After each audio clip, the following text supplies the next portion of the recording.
روزہ ٹوٹ جائے گا۔ روزے کی حالت میں بوس و کنار کرنا مکروہ ہے۔ ہاں اگر کوئی شخص بوڑھا ہو یا اپنے اوپر قابو رکھتا ہو تو بوس و کنار میں کوئی مذائقہ نہیں ہے، لیکن نہ کرنا بہتر ہے۔ چھٹا واجب یہ ہے کہ قے کرنے سے باز رہے۔ جان بوجھ کر قے کرنا روزے کے لیے مفسد ہے۔ اور یہاں مترجم نے حاشیے میں لکھا ہے کہ لیکن احناف اس میں منہ بھر کر قے کرنے کی قید لگاتے ہیں، فتاوی ہندیہ صفحہ 202۔ اور یہاں مترجم کا حاشیہ ختم ہوتا ہے۔ لیکن اگر خود بخود ہو جائے تو مفسد نہیں ہے۔ اگر حلق میں سے یا سینے سے بلغم باہر آ جائے تو روزہ فاسد نہیں ہوگا، کیونکہ یہ عام ضرورت ہے۔ ہاں اگر منہ میں پہنچنے کے بعد بلغم نگل گیا تو روزہ ٹوٹ جائے گا۔ اور یہاں مترجم نے حاشیے میں لکھا ہے کہ احناف کے نزدیک روزہ نہیں ٹوٹے گا، لیکن ایسا کرنا ٹھیک نہیں ہے۔ نور الایزا کتاب الصوم۔ اور یہاں مترجم کا حاشیہ ختم ہوتا ہے۔ قضا، کفارہ اور فدیہ۔ روزہ افطار کرنے سے یہ 4 امور لازم آتے ہیں: قضا، کفارہ، فدیہ دینا اور دن کے باقی حصے میں کھانے پینے سے رکنا، یعنی روزے داروں کی طرح دن گزارنا۔ لیکن یہ سب چیزیں ایک ہی شخص پر واجب نہیں ہوتی، بلکہ ان میں سے ہر امر الگ الگ اشخاص کے لیے ہے۔ ذیل میں ان کی تفصیل بیان کی جاتی ہے۔ قضا، ہر اس مسلمان عاقل بالغ پر قضا واجب ہے جو کسی عذر کے باعث یا عذر کے بغیر روزہ نہ رکھے۔ چنانچہ حائضہ عورت اور مرتد پر روزے کی قضا واجب ہوگی، لیکن کافر، نابالغ اور پاگل پر قضا واجب نہیں ہے۔ رمضان کے روزوں کی قضا میں تسلسل شرط نہیں ہے، بلکہ الگ الگ بھی رکھے جا سکتے ہیں۔ کفارہ صرف جمع سے واجب ہوتا ہے۔ جمع کے بغیر منی نکالنے سے یا کھانے پینے سے صرف قضا واجب ہوتی ہے، کفارہ واجب نہیں ہوتا۔ اور یہاں مترجم نے حاشیے میں لکھا ہے کہ جمع کے بغیر منی نکالنے سے صرف قضا واجب ہوگی، کفارہ واجب نہیں ہوگا۔ لیکن احناف کے نزدیک جان بوجھ کر کھانے پینے سے بھی قضا اور کفارہ دونوں واجب ہوتے ہیں۔ رد المحتار، باب ما مفسد الصوم، جلد 2 صفحہ 149۔ اور یہاں مترجم کا حاشیہ ختم ہوتا ہے۔ کفارہ یہ ہے کہ ایک غلام آزاد کرے۔ اگر یہ ممکن نہ ہو تو 2 مہینے کے مسلسل روزے رکھے، اور اگر یہ بھی نہ ہو سکے تو 60 مسکینوں کو ایک ایک مد کھانا کھلائے۔ اور یہاں مترجم نے حاشیے میں لکھا ہے کہ روزے کے کفارے میں اگر 60 مسکینوں کو کھانا کھلائے تو ہر روز ایک مسکین کو پیٹ بھر کر کھانا کھلانا بھی جائز ہے۔ اور یہ بھی جائز ہے کہ 60 مسکینوں کو ایک ہی وقت کھانا کھلا دیا جائے۔ کھانا کھلانے میں پیٹ بھر کر کھلانا ضروری ہے، کوئی مقدار متعین نہیں ہے۔ لیکن اگر گندم دے تو صدقہ فطر کی مقدار کے مطابق 60 مسکینوں کو دے دے یا اس کی قیمت دے دے۔ عالمگیری جلد 1 صفحہ 301۔ اور یہاں مترجم کا حاشیہ ختم ہوتا ہے۔ امساک، باقی دن کھانے پینے سے رکنا ان لوگوں پر واجب ہے جنہوں نے کسی معصیت کی بنا پر روزہ افطار کیا ہو۔ حائضہ عورت پر اگر وہ طلوع آفتاب کے بعد حیض سے پاک ہو، مسافر پر اگر وہ روزے سے نہ ہو اور سفر سے واپس آئے، باقی دن امساک واجب نہیں ہے۔ اور یہاں مترجم نے حاشیے میں لکھا ہے کہ رمضان شریف میں دن کے باقی حصے میں کھانے پینے سے رکنا ہر اس شخص پر واجب ہے جس کا روزہ ٹوٹ گیا ہو۔ طلوع صبح صادق کے بعد پاک ہونے والی عورت، بالغ ہونے والا بچہ اور اسلام لانے والا شخص بھی اس حکم میں داخل ہے۔ آخر الذکر دونوں پر اس روزے کی قضا واجب نہیں ہوگی، باقی تمام لوگوں کے لیے قضا کرنا ضروری ہوگا۔ نور الایزا کتاب الصوم۔ اور یہاں مترجم کا حاشیہ ختم ہوتا ہے۔ اگر شک کے دن میں کسی عادل نے چاند کی شہادت دے دی تب بھی باقی دن امساک واجب ہے۔ سفر میں روزہ رکھنا افطار سے افضل ہے۔ ہاں اگر روزہ نہ رکھ سکتا ہو تو افطار ہی بہتر ہے۔ جس روز سفر کے ارادے سے نکلے افطار نہ کرے، اسی طرح اس روز بھی افطار نہ کرے جس دن گھر پہنچے۔ اور یہاں مترجم نے حاشیے میں لکھا ہے لیکن اگر افطار کرے تو اس میں کوئی حرج نہیں۔ نور الایزا۔ اور یہاں مترجم کا حاشیہ ختم ہوتا ہے۔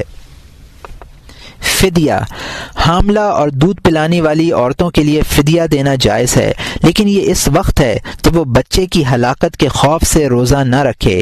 ایک روزے کا فدیہ یہ ہے کہ ایک مسکین کو 1 مد گیہوں دیا جائے اور روزے بھی قضا کیے جائیں۔ بوڑھا شخص اگر روزہ نہ رکھ سکے تو ہر روزے کے عوض 1 مد گیہوں فدیہ دے دیا کرے۔ اور یہاں مترجم نے حاشیے میں لکھا ہے کہ احناف کے نزدیک پہلی صورت میں صرف قضا ہے، فدیہ نہیں ہے، البتہ بوڑھا ہونے کی صورت میں فدیہ دے دے۔ 1 روز کا فدیہ یہ ہے کہ ایک مسکین کو صدقہ فطر کے برابر غلہ دے دیا جائے یا صبح و شام پیٹ بھر کر کھانا کھلایا جائے۔ فدیہ دینے کے بعد اگر کبھی طاقت بھی پھر واپس آ گئی تو تمام روزے رکھنے پڑیں گے، فدیہ کا ثواب الگ سے ملے گا۔ رد المحتار جلد 2 صفحہ 164۔ اور یہاں مترجم کا حاشیہ ختم ہوتا ہے۔ روزہ کی سنتیں۔ روزہ میں 6 باتیں مسنون ہیں۔ پہلا، تاخیر سے سحری کرنا۔ دوسرا، مغرب کی نماز سے پہلے کھجور یا پانی سے افطار کرنا۔ تیسرا، زوال کے بعد مسواک نہ کرنا۔ اور یہاں مترجم نے حاشیے میں لکھا ہے کہ احناف کے ہاں جس طرح دن کے ابتدائی حصے میں مسواک کرنا مسنون ہے، اسی طرح دن کے آخری حصے میں بھی مسنون ہے۔ نور العیزہ کتاب الصوم۔ اور یہاں مترجم کا حاشیہ ختم ہوتا ہے۔ چوتھا، رمضان شریف کے مہینے میں خیرات کرنا، اس کی فضیلت کتاب الزکوٰۃ میں بیان کر دی گئی ہے۔ پانچواں، قرآن پاک کی تلاوت کرنا۔ چھٹا، مسجد میں اعتکاف کرنا، خاص طور پر رمضان شریف کے آخری عشرے میں، کیونکہ حضرت صلی اللہ علیہ وسلم کی عادت مبارکہ یہ تھی کہ جب رمضان شریف کا آخری عشرہ شروع ہوتا تو آپ اپنا بستر لپیٹ دیتے اور عبادات کے لیے کمر بستہ ہو جاتے، خود بھی پابندی کے ساتھ عبادتوں میں مشغول رہتے اور گھر والوں سے بھی پابندی کراتے۔ اور یہ بخاری و مسلم کی حدیث ہے جس کو عائشہ رضی اللہ عنہا نے بیان فرمایا ہے۔ آخری عشرے میں اعتکاف یا دوسری عبادات میں تقصیر کا حکم اس لیے دیا گیا ہے کہ ان دنوں میں شب قدر ہے، یہ رات طاق راتوں میں ہوتی ہے، اس عشرے میں اعتکاف کرنا بہتر ہے۔ اگر کسی نے اس روز کے اعتکاف کی نیت کی تو بشری ضرورت کے بغیر مسجد سے نکلنا صحیح نہیں ہے۔ اور یہاں مترجم نے حاشیے میں لکھا ہے کہ معتکف جمعے کی نماز کے لیے بھی مسجد سے باہر نکل سکتا ہے، حوالہ سابق۔ اور یہاں مترجم کا حاشیہ ختم ہوتا ہے۔ اگر بلا ضرورت مسجد سے نکلے گا تو اعتکاف جاتا رہے گا۔ قضائے حاجت کے لیے مسجد سے باہر نکلنا اعتکاف کے لیے مانع نہیں ہے۔ اس صورت میں اگر کوئی شخص گھر ہی پر وضو بھی کر لے تو جائز ہے، لیکن کسی اور کام میں مشغول ہونا ٹھیک نہیں ہے۔ حضرت صلی اللہ علیہ وسلم انسانی حاجت کے علاوہ کسی اور ضرورت کے لیے مسجد سے باہر تشریف نہیں لاتے تھے۔ بخاری و مسلم کی حدیث ہے جس کو عائشہ رضی اللہ عنہا نے بیان کی فرمایا ہے۔ بیمار کا حال راستہ چلتے دریافت فرما لیا کرتے تھے، اور یہ ابو داؤد کی حدیث ہے جس کو عائشہ رضی اللہ عنہا نے بیان فرمایا ہے۔ اگر کسی شخص نے اعتکاف کے دوران اپنی بیوی کا بوسہ لے لیا تو اعتکاف ختم نہیں ہوگا۔ اور یہاں مترجم نے حاشیے میں لکھا ہے لیکن اگر اعتکاف کی حالت میں اس طرح کی حرکتیں کرنا جائز نہیں ہے۔ نور العیزہ کتاب الصوم۔ اور یہاں مترجم کا حاشیہ ختم ہوتا ہے۔ البتہ جمع کرنے سے اعتکاف ختم ہو جاتا ہے، مسجد میں خوشبو لگانے سے، نکاح کرنے سے، کھانے اور سونے سے اور کسی تشت وغیرہ میں ہاتھ دھونے سے اعتکاف ختم نہیں ہوگا، کیونکہ مسلسل اعتکاف میں ان چیزوں کی ضرورت پڑتی ہے۔ اپنے جسم کا کچھ حصہ مسجد سے باہر نکالنا بھی اعتکاف کے لیے مانع نہیں ہے۔ چنانچہ حضرت صلی اللہ علیہ وسلم اپنا سر مبارک کمرے میں جھکا دیا کرتے تھے، اور حضرت عائشہ رضی اللہ عنہا آپ کے مبارک بالوں میں کنگھی کیا کرتی تھیں۔ اعتکاف کرنے والا جب قضائے حاجت سے فراغت کے بعد مسجد میں واپس آئے تو اسے اثر نو نیت کر لینی چاہیے، لیکن اگر پورے عشرے کے اعتکاف کی نیت پہلے ہی کر چکا ہے تو دوبارہ نیت کی ضرورت نہیں ہے، تاہم اس ضرورت میں بھی تجدید نیت افضل ہے۔ دوسرا باب، روزے کے اسرار اور باطنی شرائط۔ جاننا چاہیے کہ روزے کے 3 درجے ہیں، ایک عوام کا روزہ ہے، ایک خواص کا اور ایک مخصوص ترین لوگوں کا۔ عوام کا روزہ تو یہ ہے کہ پیٹ اور فرج کو ان کی خواہشات یعنی کھانے پینے اور جمع کرنے پر عمل کرنے سے روکا جائے۔ اس کی تفصیل پہلے باب میں گزر چکی ہے۔ خواص کا روزہ یہ ہے کہ آنکھ، کان، زبان، ہاتھ، پاؤں اور دوسرے اعضاء کو گناہوں سے باز رکھا جائے۔ مخصوص ترین لوگوں کا روزہ یہ ہے کہ دل کو دنیاوی تفکرات اور فاسد خیالات سے پاک و صاف رکھا جائے، تمام تر توجہ اللہ تعالیٰ کی طرف ہو، کسی اور طرف متعلقاً نہ ہو۔ اس طرح اگر روزہ اللہ اور یوم آخرت کے علاوہ کسی اور چیز میں فکر کرنے سے ٹوٹ جاتا ہے، ہاں اگر دنیا دین کے لیے مقصود ہو تو اس میں فکر کرنے سے روزہ باطل نہیں ہوتا، کیونکہ ایسی دنیا میں آخرت کے لیے زیادہ راہ ہے۔ بعض اہل دل فرماتے ہیں کہ اگر کوئی شخص دن بھر افطار کی تدبیریں سوچتا رہا تو یہ گناہ شمار ہوگا، کیونکہ اس نے اللہ تعالیٰ کے فضل و کرم اور معود رزق پر پورا اعتماد نہیں کیا ہے۔ یہ انبیاء کرام علیہم الصلاۃ والسلام، صدیقین اور مقربین کا درجہ ہے۔ ہم یہاں اس کی مزید تفصیل بیان نہیں کرنا چاہتے، بلکہ اس کی عملی تحقیق بتلا دیتے ہیں کہ یہ درجہ اس وقت حاصل ہوتا ہے جب آدمی اپنے فکر کی گہرائیوں کے ساتھ اللہ تعالیٰ کی طرف متوجہ ہو اور غیر اللہ سے اعراض کر رہا ہو، یعنی وہ اس آیت کریمہ کا پورا مصداق ہو۔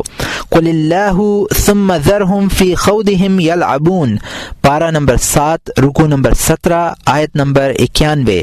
آپ کہہ دیجئے کہ اللہ تعالیٰ نے نازل فرمایا ہے، پھر ان کو ان کے مشغلے میں بےہودگی کے ساتھ لگا رہنے دیجئے۔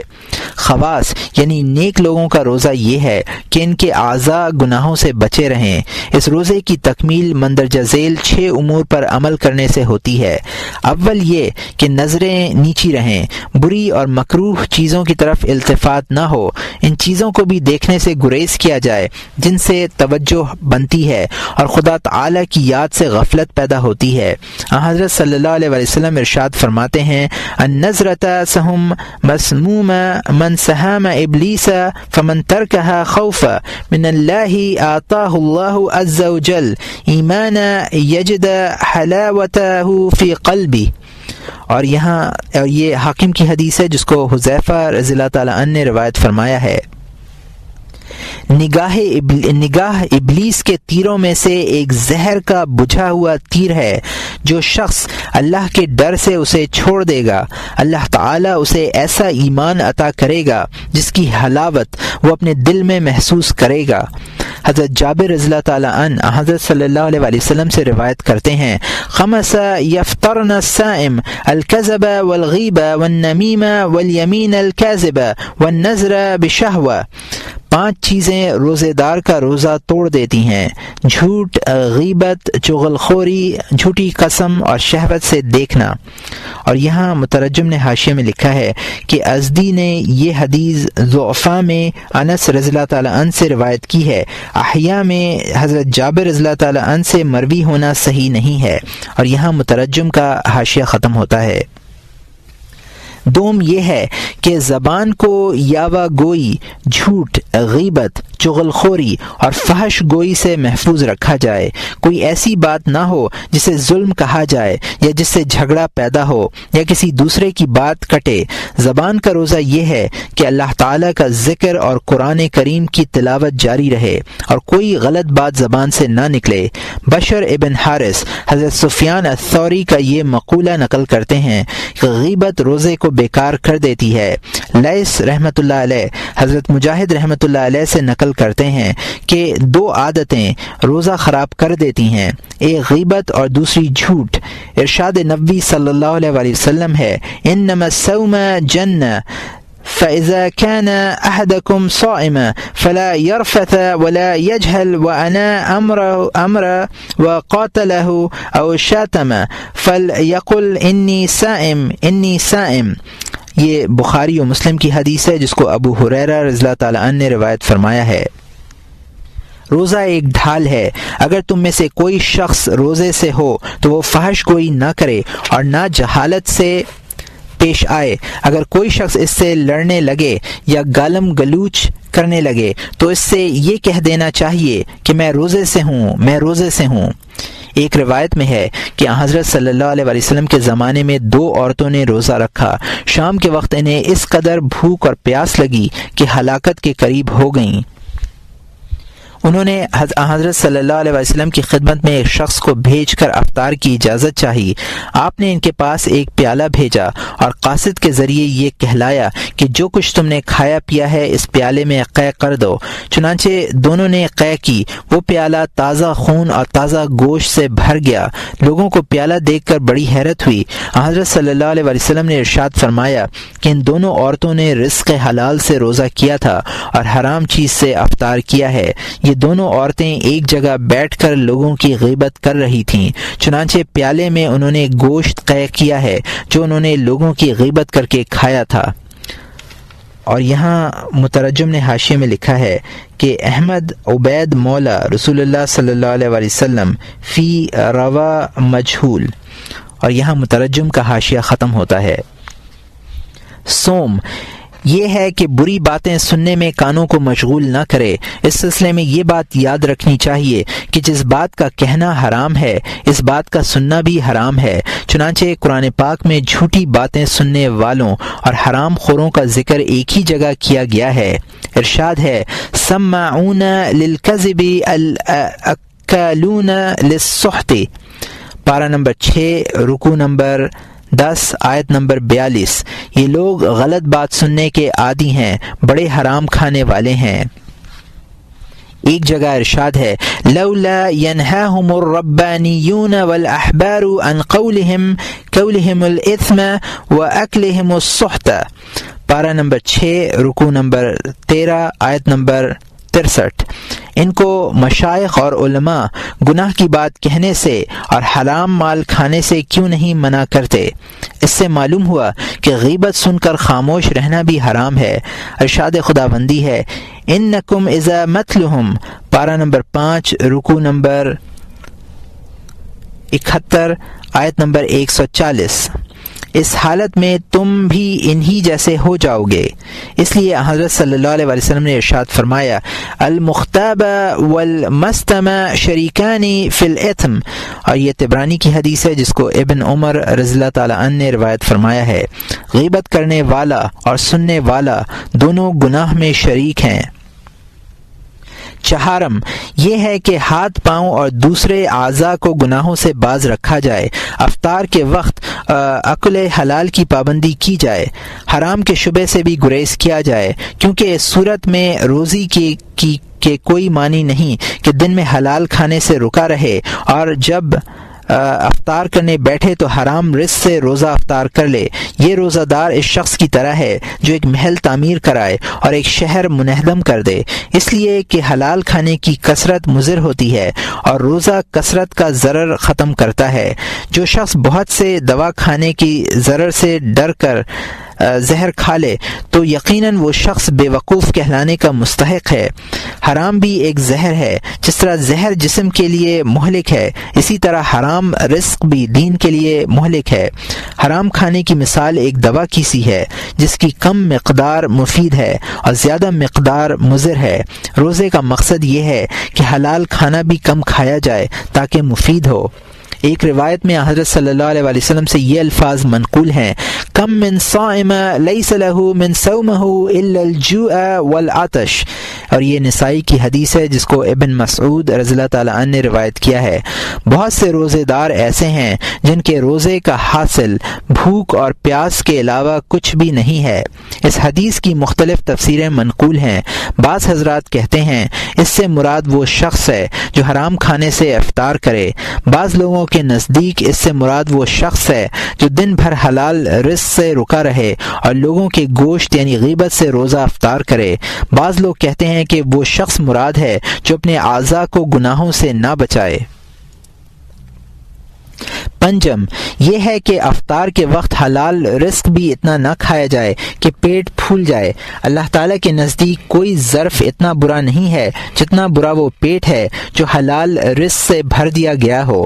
انسان اپنے روزے کے ذریعے دشمن خدا ابلیس لعین پر کس طرح غلبہ پائے گا اور نفسانی شہوتوں کا قلع قمع کس طرح کرے گا۔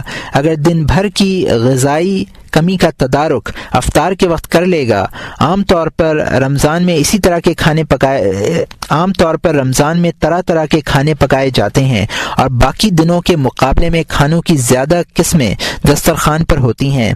عادتاً لوگ بہت سے کھانے پکانے رمضان میں چھوڑ دیتے ہیں اور افطار و سحر میں اتنا کھا جاتے ہیں کہ رمضان کے علاوہ دنوں میں کئی مہینوں میں اتنا کھانا نہیں کھاتے۔ یہ بات اچھی طرح معلوم ہونی چاہیے کہ روزے کا اصل مفہوم یہ ہے کہ پیٹ خالی رہے اور نفس کی خواہشات ختم ہو جائیں۔ روزے سے مقصود یہ ہوتا ہے کہ روزے دار کے نفس میں تقوی پیدا ہو۔ اس صورت میں روزے کا یہ مفہوم اور مقصود باقی نہیں رہتا کہ دن بھر معدے کو بہلایا جائے اور جب شام کے وقت خواہش بڑھ جائے اور رغبت میں اضافہ ہو جائے تو لذیذ کھانے کھائے جائیں اور خوب شکم سیری حاصل کی جائے۔ یقیناً اس صورت میں تقوی پیدا نہیں ہوگا بلکہ کھانے کی رغبت اور بڑھے گی، خواہشوں کو مزید تحریک ملے گی۔ غالباً اگر بے روزہ ہوتا تو یہ رغبت نہ بڑھتی اور نہ خواہشات کو زیادہ تحریک ملتی۔ روزے کی اصل روح یہ ہے کہ برائیوں کے ودائی کمزور پڑ جائیں اور شیطانی حربے بیکار ہو جائیں۔ یہ روح اسی وقت حاصل ہو سکتی ہے جب